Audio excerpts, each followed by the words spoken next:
They botched the opening credits. Unless they switch it up in future episodes, we'll be bathing in blood right at the top for the next several weeks. It feels especially distasteful, played alongside the original theme from Game of Thrones.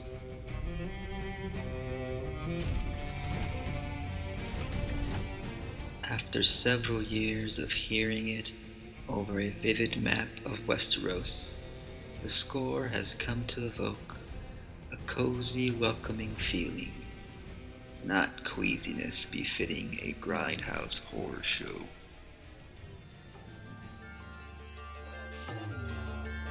The Dragon Lords, the highest of the nobility, lived here, the volcanic face, closest to the source of their magic and power. And this was the ennobling, where the blood creatures roamed the croft.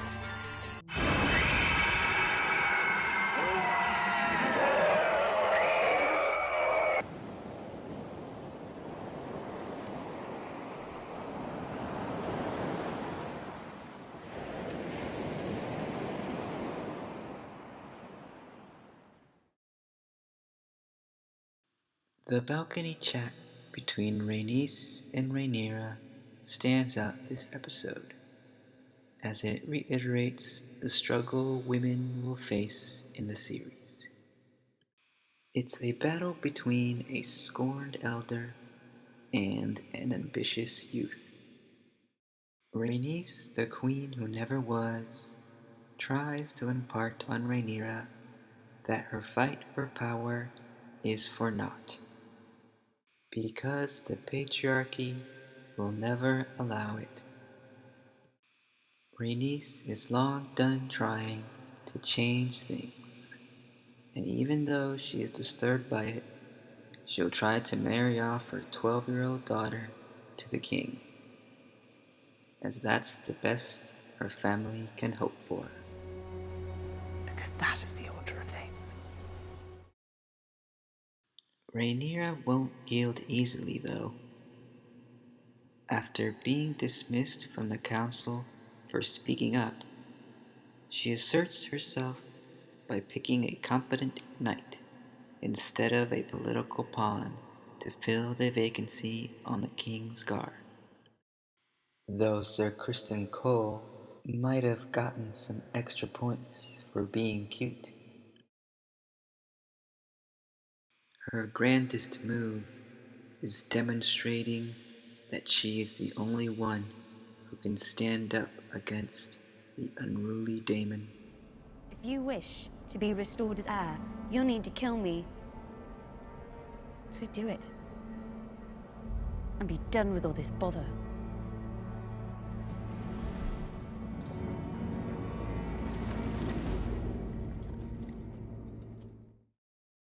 How one decides to live under the patriarchy is not so easily judged.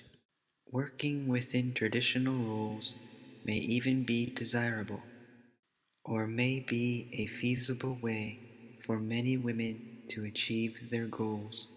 And as a woman, there's no way for me to make my own money. Not enough to earn a living or to support my family. And if I had my own money, which I don't, that money would belong to my husband the moment we got married. And if we had children, they would be his, not mine. They would be his property. So don't sit there and tell me that marriage isn't an economic proposition, because it is. Women, they have minds and they have souls as well as just hearts, and they've got ambition and they've got talent as well as just beauty. And I'm so sick of people saying that love is just all a woman is fit for. I'm so sick of it. But I'm so lonely. You will be bored of him in 2 years, and we will be interesting forever. Just because my dreams are different than yours doesn't mean they're unimportant. It'll serve Rhaenyra well to embrace a more encompassing notion of womanhood. Alicent appears aware enough to encourage Rhaenyra to connect with her lost mother. They commiserate in the most emotionally resonant scene of the series thus far. Such comfort and warm lighting is fitting yet saddening, as it's likely their last moment of friendly bonding.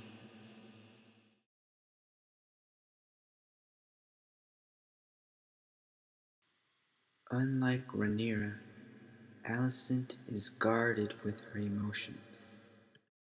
One might wonder how much affection she holds for Viserys, and to what extent is she playing a role she's been pressured into by her father. The feelings Alicent hides from her face, she takes out on her fingers. If she were to outwardly express discontent, she may very well face wrath from Otto. Underneath her facade, she might relate to the words of Massaria. I didn't come into your service wanting gold, the power, the station. I came to you to be liberated. Liberated?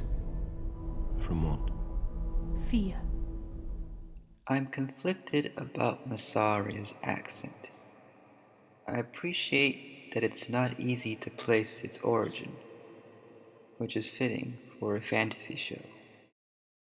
And I don't find it as bad or unintelligible as other commentators seem to think. As someone with immigrant parents, I would like to see various accents on screen become normalized. Yet it's concerning that Sonoya Mizuno, who has a natural British accent that fits in with the rest of the cast, is the only one with an unusual accent, continuing the trope of othering Asian performers. Maybe it'll become a minor quibble by the end of the season. Regardless, I'm anticipating more depth from Massaria moving forward, now that she's seen Damien's true colors.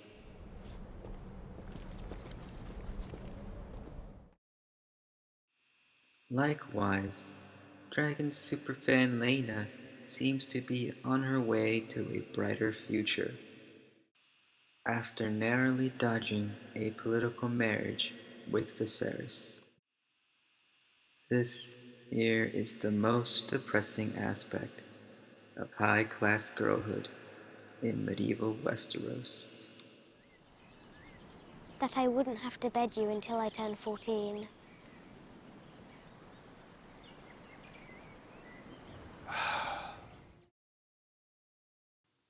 Yet Viserys feels that 15-year-old Alicent is an acceptable match. You know, they could have kept Alicent out of the frame for longer to really surprise the viewers of the upcoming reveal. You'd think her presence would raise some eyebrows in the room, too. Nevertheless, the heartbreak is palpable following the marriage announcement. Try as he might, Viserys never quite understands his daughter's true feelings. I thought I might have had some insight. You're young. But You will learn.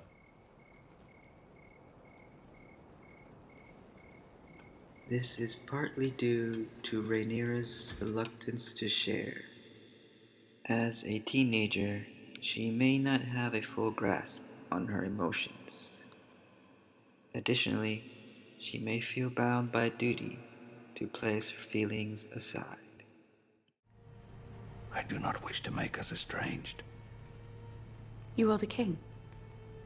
And so your first duty is to the realm. Still, their distance is representative of how Westerosi men stay out of touch with the women in their lives.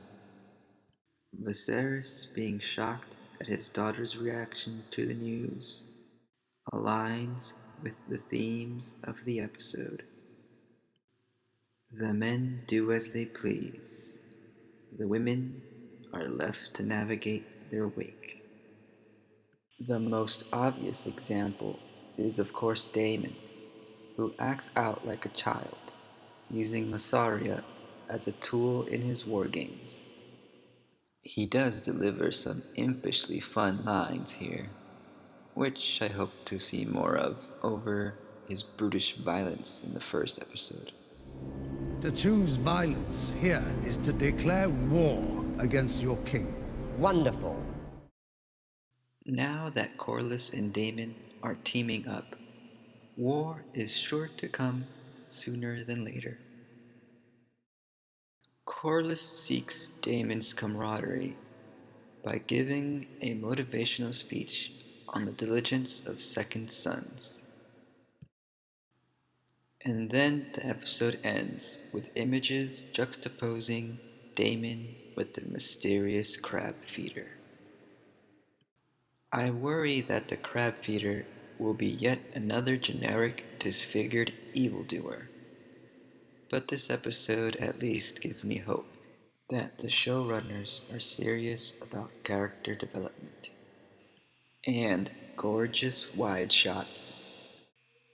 I try to avoid the Next On previews, and so I don't know what's happening next week.